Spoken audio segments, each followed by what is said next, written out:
The fastest way to look weak is to react when someone disrespects you. A man cuts you off in the meeting and says, "Maybe you're not ready for this yet." A few people look up. No one says anything. Now the room is watching your reaction. Your chest tightens. Your mind reaches for something fast. To defend yourself, to explain yourself, to prove you still deserve respect. That is where most people lose, not at the insult, at the reaction.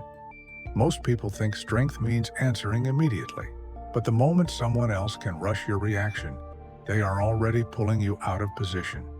A Stoic sees the real danger clearly. It is not the disrespect. It is the loss of self-command. In this video, we're breaking down the 4 mistakes people make the moment they feel disrespected. Most people make the first one instantly. The second one looks strong, but lowers respect fast. The third one traps you in the exchange. And the last one is where dignity returns. Your sovereignty begins at your reaction.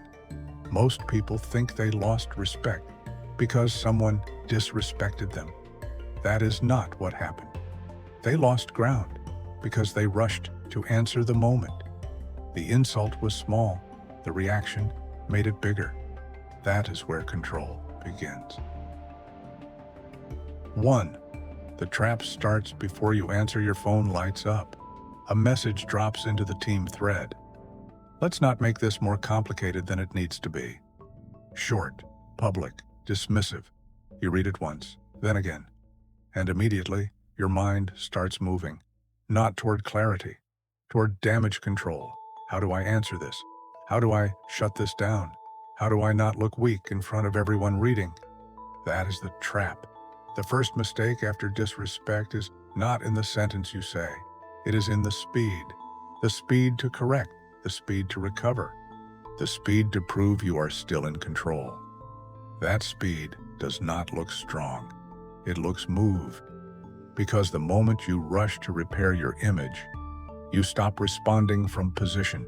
Now you are reacting from exposure. That is where respect starts to slide. A Stoic would notice the loss immediately, not in the comment, in the urgency. So cut the momentum early, not with a paragraph, with one clean line. I saw that. Then stop. That pause is small, but it saves you from the mistake that ruins far more people. Trying to win the moment. That comes next. 2. Hitting back is not the same as holding power. Now you answer, fast, sharp enough to make the room feel it. Someone throws the jab. You fire back immediately. That's not what happened. Maybe listen first. That's a weak point. For 1 second, it feels strong, but only to you.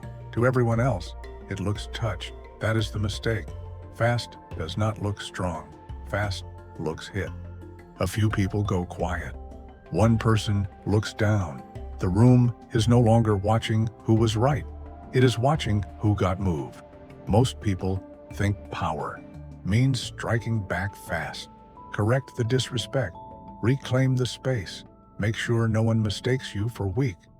But the faster you rush to erase the sting, the clearer the sting becomes. People do not just hear your words. They read your speed, your tension, your need to win the moment. The room hears your sentence. It remembers your state. That is where authority starts leaking. Authority does not hurry to prove it exists. It stays measured when the room is trying to make it flinch. That is why the fastest reaction is rarely the strongest. If you need a line, use one that closes instead of strikes. I'm not engaging with that tone. We're not doing this here. Then stop. No second hit. No extra force. No performance. Because the harder you try to win the moment, the easier it is to lose the frame. And once that happens, most people make the quieter mistake. They stop attacking and start explaining. That one costs more. 3. The quieter mistake usually costs more. Now you stop hitting back and start explaining. You lower your tone. You add context. You try to sound reasonable. It's not that. That's not what I meant. Let me explain. And just like that, the frame changes. Now it is no longer about the disrespect. It is about whether your explanation is good enough. The moment you explain too much, the room stops respecting the line and starts testing it. Another question, another angle, another push. Now, they are not testing your point. They are testing how long they can keep you talking. That is why this mistake costs more than anger. Anger looks unstable. Explanation looks available. And available people get negotiated. A manager says, "So if that's true, why didn't you say that earlier?" You answer, then add more. Now you are not clearing the moment. You are feeding it. Explanation feels calm, but under pressure, it often sounds like surrender. The moment your boundary needs permission, it stops being a boundary. It becomes a discussion, then a negotiation, then a slow drop in respect. If you need a line, use one that ends the opening. That's already decided. I'm not discussing that further. Then stop, because if you keep explaining, you do not calm the moment. You teach them that pressure works. And once they learn that, the next move becomes obvious. They push harder. That is where control either comes back or disappears. That is the part most people never train. 4. This is where control comes back. Up to this point, most people are still playing defense. They feel the disrespect. They feel the pressure. They feel the need to answer it correctly. That is why they keep losing ground. Because they still think the job is to respond well. It isn't. The real job is to interrupt the reaction before it chooses for you. A text lands, a jab cuts across the room, a tone shifts, and your body surges before your mind is fully there. That is the moment that decides everything. Not 10 seconds later, not after the damage, right there. If you lose that moment, you usually lose the rest. So the rule is simple. Pause, breathe, choose. First, pause. Do not speak immediately. Do not type immediately. Do not rush to clean up the image.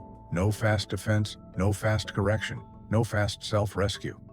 Second, breathe. One slow breath, long enough to break the speed of the reaction. Not to calm down completely, just enough to stop urgency from using your mouth. Third, choose. Not the sharp line, not the satisfying line, the clean line. A line that closes the opening without feeding the fight. I'm not engaging with that tone. We can leave it there. One line, then stop. That stop matters as much as the sentence. Because most people do not ruin the response with the first sentence. They ruin it with the second, then the third, then the explanation. Then the whole thing collapses. The first sentence can protect you. The second one usually exposes you. That is why control is not in saying more. It is in not being recruited into the speed of the moment. You always control your response. Nothing else. Not the room. Not the disrespect. Not their opinion. Not their tone. Only this. Your tone. Your timing. Your attention. That is enough. Because when those three stay yours, the whole exchange changes. The disrespect loses speed. The pressure loses force. And for the first time, the other person is no longer pulling your behavior out of you on command. That is the shift. You are no longer trying to win the moment. You are refusing to be used by it. This is what calm actually is. Not silence, selection. Most people train words, they do not train interruption. But interruption is where self-command lives. And once you can interrupt your first reaction, you stop handing people the easiest version of you. That is where dignity starts becoming visible, not in force, not in cleverness, in command. And once you have that, the final move gets much smaller. The final move, end the loop. Once you see the 4 mistakes clearly, one thing becomes obvious. The disrespect is no longer the main problem. The real danger now is staying in the exchange after the pattern is already clear. You answered once, you stayed measured, and they still keep pushing. Same tone, same pressure, same attempt to pull you into one more round. That tells you everything. They do not want clarity, they want access. Access to your attention, your emotion, your next reaction. That is why the final move is not a better argument. It is an exit. Set the line, then end the loop. I'm not continuing this. This conversation is over. We can leave it here. One sentence, then silence. No defense. No cleaner version. No second try to make the boundary feel fair. Because the sentence sets the boundary. The silence after it enforces it. That silence is where most people panic. They talk again, soften again, explain again. And by doing that, they reopen the door they were trying to close. That is the final loss. Not that they were challenged, that they kept participating after the pattern was already visible. That is where the loop should end. Respect is not lost when someone tests you. It is lost when they can pull you out of self-command. So remember, don't rush to repair the image. Don't try to win the moment. Don't explain yourself to people testing your position. And don't stay in the loop after the pattern is already clear. This wasn't about controlling the situation. It was about controlling your response to it. Self-respect is not something you demand. It's something you demonstrate. Power is not loud. It's measured. Calm is not passive. It's controlled. Your sovereignty begins at your reaction. You're not walking this path alone. In the next lesson, we'll go deeper into why explaining yourself makes people respect you less, and how to stop opening the door once you've already drawn the line. Subscribe to Stoic Calm Code. See you in the next lesson. One calm decision at a time.